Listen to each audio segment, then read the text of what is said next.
السلام علیکم ورحمۃ اللہ وبرکاتہ۔ الحمد للہ وکفا وسلام علی حبیبہ المصطفیٰ، اما بعد فاعوذ باللہ من الشیطان الرجیم، بسم اللہ الرحمن الرحیم۔ فبما رحمۃ من اللہ لنت لهم ولو كنت فظا غلیظ القلب لانفضوا من حولک، صدق اللہ مولانا العظیم۔ بارگاہ رسالت معاب صلی اللہ تعالی علیہ وسلم میں درود پاک کا ہدیہ پیش کریں۔ اللہم صلی علی سیدنا و مولانا محمد معدن الجود والکرم وآلہ واصحابہ الکرام وابنہ الکریم وبارک وسلم صلاة دائمة سرمدا ابدا۔ عزیزان گرامی وقار، انسان کو اللہ تبارک و تعالیٰ نے جو خصوصیات عطا کی ہیں، اس میں خاص طور پر زبان اور بیان کی خصوصیت بہت اہم ہے۔ شیخ سعدی رحمۃ اللہ تعالیٰ علیہ فرماتے ہیں، تا مرد سخن نہ گفتہ باشد، عیب و ہنرش نہ ہفتہ باشد۔ جب تک آدمی بات نہیں کرتا، اس کی اچھائی بھی چھپی رہتی ہے، برائی بھی چھپی رہتی ہے۔ انسان اپنے کلام سے، اپنی بات سے سمجھ میں آ جاتا ہے کہ کس کیٹیگری کا ہے، کس لیول کا ہے۔ اس کی گفتگو کے آداب اس کی حقیقت بتاتے ہیں، بلکہ یہاں تک کہ اس کے نسب کا بھی پتہ لگا لیا جاتا ہے اور اس کی تربیت کا بھی اندازہ ہو جاتا ہے۔ حضرت لقمان حکیم سے پوچھا گیا، نیکی کس کا نام ہے؟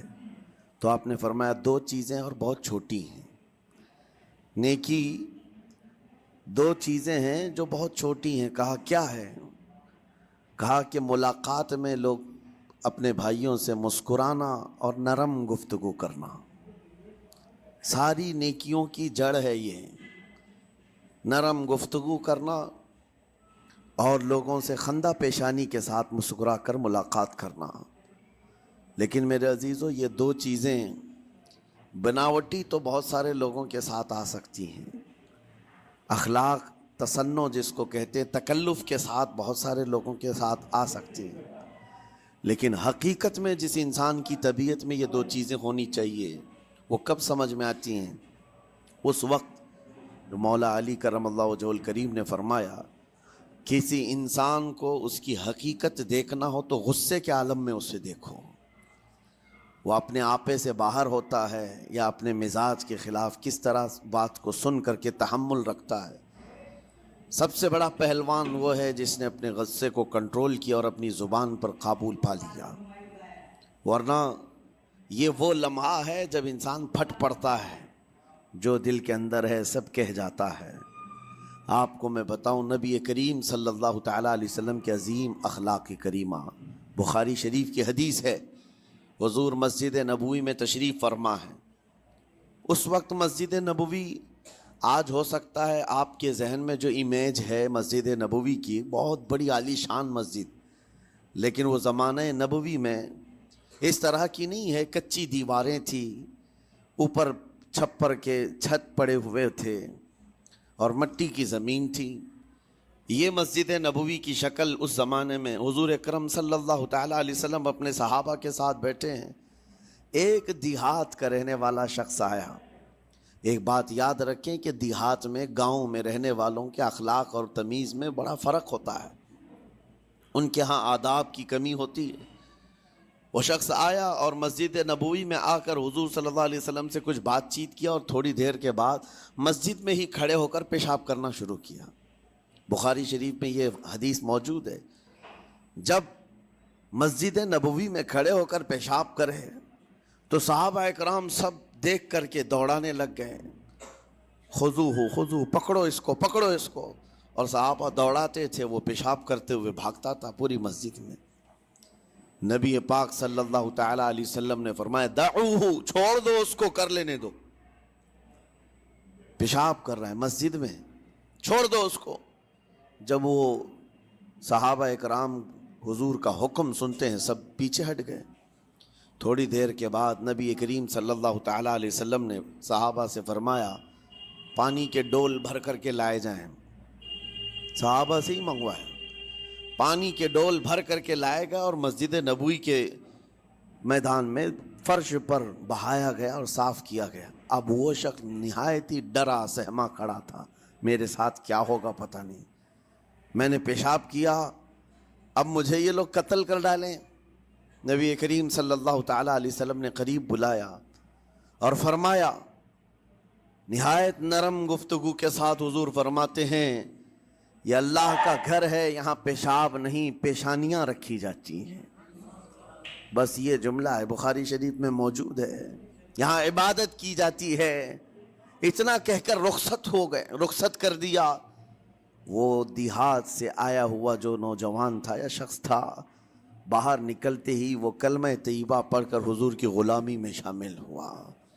میں نے وہ بلند عالی اخلاق نہیں دیکھے۔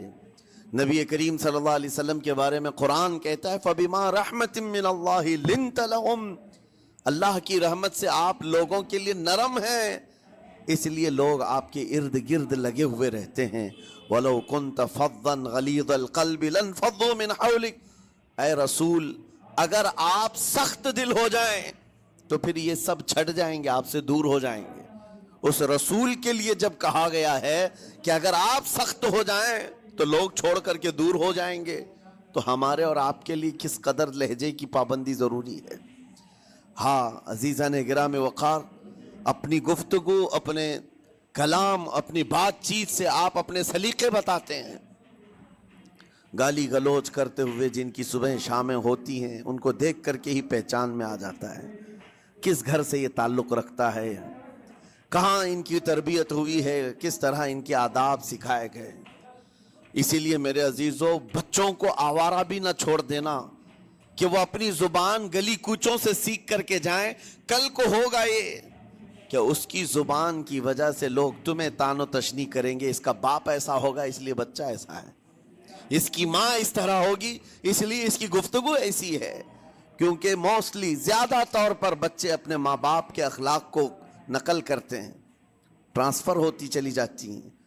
ایک بار حضور اکرم صلی اللہ تعالیٰ علیہ وسلم مسجد نبوی سے باہر نکل کر جا رہے ہیں۔ توجہ میرے عزیزو، اخلاق کہاں دکھانے چاہیے اور ہماری بات چیت کے انداز ہمیں کہاں ہونا چاہیے، میں آپ کو بتاؤں۔ حضور تشریف لے کر جا رہے ہیں، صحابہ اکرام کھڑے تھے حضور کے اطراف۔ مدینہ طیبہ کی ایک بوڑھی خاتون جس کا ذہنی توازن کھویا ہوا ہے، یعنی وہ دماغی طور پر ڈسیبل ہے، اور وہ آئی جا رہی تھی۔ لوگ جب بھی اس کو دیکھتے راستہ کاٹ لیتے، وہ جس کو بھی پکڑتی تھی سنانا شروع کرتی تھی، جو منہ میں آئے بکنے لگ جائے، اور لوگوں کو تنگی محسوس ہونے لگتی۔ صحابہ نے دیکھا کہ یہ عورت آ رہی ہے، حضور کی طرف آ رہی ہے، سب نے حضور صلی اللہ علیہ وسلم کو گھیر لیا، اس کا راستہ روکنے کے لیے۔ اب آئے گی اور نبی کریم صلی اللہ علیہ وسلم کے پاس اگر زبان درازی کرنے لگ جائے، پاگل عورت ہے، اور بک بک کرنے لگ جائے، حضور پاک صلی اللہ علیہ وسلم کے ادب میں کہیں کمی نہ آ جائے۔ صحابہ کا یہ ہمیشہ اہتمام رہتا۔ حضور اکرم صلی اللہ علیہ وسلم نے دیکھا تو صحابہ سے کہا، ہٹ جاؤ، اس کو آنے دو، ہٹ جاؤ، اس کا راستہ چھوڑ دو۔ صحابہ نے کہا، یا رسول اللہ صلی اللہ علیہ وسلم، اس کا ذہنی توازن ٹھیک نہیں ہے، دماغی طور پر وہ عورت ٹھیک نہیں ہے، وہ آئے گی اور لمبی باتیں کرتی ہے، لا یعنی باتیں کرتی ہے، کہیں آپ کی شان پاک میں کوئی گستاخی نہ ہو جائے۔ صحابہ روک رہے تھے، حضور پاک صلی اللہ علیہ وسلم نے سختی سے فرمایا، ارشاد فرمایا، ہٹ جاؤ، اس کا راستہ چھوڑ دو، مجھے پتا ہے پورے مدینے میں اس کی کوئی نہیں سنتا، میں بھی نہ سنوں تو وہ کس کو سنائے گی، اگر میں بھی نہ سنوں تو وہ کس کو سنائے گی۔ یہ میرے مصطفیٰ کریم صلی اللہ تعالیٰ علیہ وسلم کے دربار عالی جاہ کی وہ بلند اخلاق کریمانہ کی ایک مثال ہے، جس کو خود میرے آقا نے فرمایا، بعثت لأتمم مکارم الاخلاق۔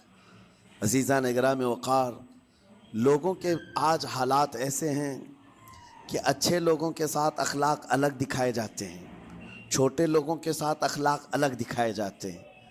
سٹیٹس کا آدمی ہو تو اس کے ساتھ ملنے کے طریقے الگ ہیں، اور غریب کوئی آ جائے، فقیر کوئی آ جائے تو اس سے ملنے کا انداز الگ ہو جائے. یہ نہ ہو. یہ ہم سب کے لیے نصیحت ہے